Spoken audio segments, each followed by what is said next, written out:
পটাশপুরে তৃণমূলের party office ভাঙচুর, অভিযুক্ত বিজেপি। কাথি লোকসভা কেন্দ্রের বিজেপি প্রার্থী সৌমেন্দু অধিকারীর সমর্থনে মিছিল চলাকালীন পটাশপুরের চক্রশুল বাজারে আচমকা তৃণমূল কংগ্রেসের দলীয় কার্যালয়ে হামলা চালালো বিজেপির কর্মীরা। প্রচারের নামে বিজেপি এলাকায় সন্ত্রাসের পরিবেশ তৈরি চক্রান্ত করছে বলে অভিযোগ শাসক দলের। এর প্রতিবাদে খড়াই হেরিয়ার রাজ্য সড়ক অবরোধ করে বিক্ষোভ দেখালো তৃণমূল কংগ্রেস। প্রায় 1 ঘন্টা ধরে অবরোধ চলে, পরে প্রতিবাদ মিছিল করে তৃণমূল কংগ্রেসের কর্মীরা।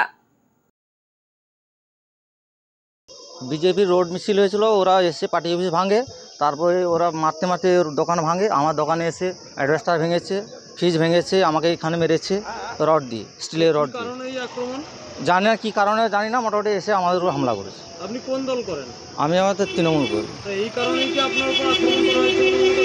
না না, দল নিয়ে কথা নয়, ব্যাপারটা হচ্ছে আমি কর্ম করে খাই, ঠিক আছে, যেটা সমর্থন করে আমি যে কর্ম করে খাই সেই হিসাবে আমি কাজ করছি, চান টান করেছে, খেতে বসবো, সেই সময় ওরা হামলা করে।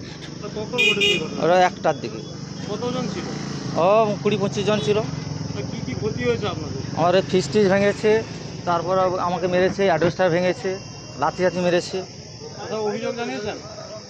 পুলিশ এসেছিল, লিখিত নাম দেওয়া হয়েছে।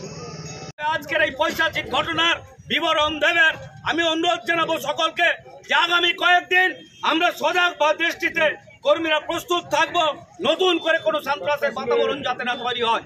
এবং আজকের যারা এই অপকর্মের সঙ্গে যুক্ত রয়েছে প্রশাসনের কাছে সেই দাবি জানাবো, তাদের বিরুদ্ধে আইনানুগ ব্যবস্থা নিয়ে এই নির্বাচনের প্রাককালে প্রশাসন সঠিক বার্তা দেবেন এই আবেদন জানাবো আমাদের জেলা সভাপতি। ব্যুরো রিপোর্ট, এখন সংবাদ।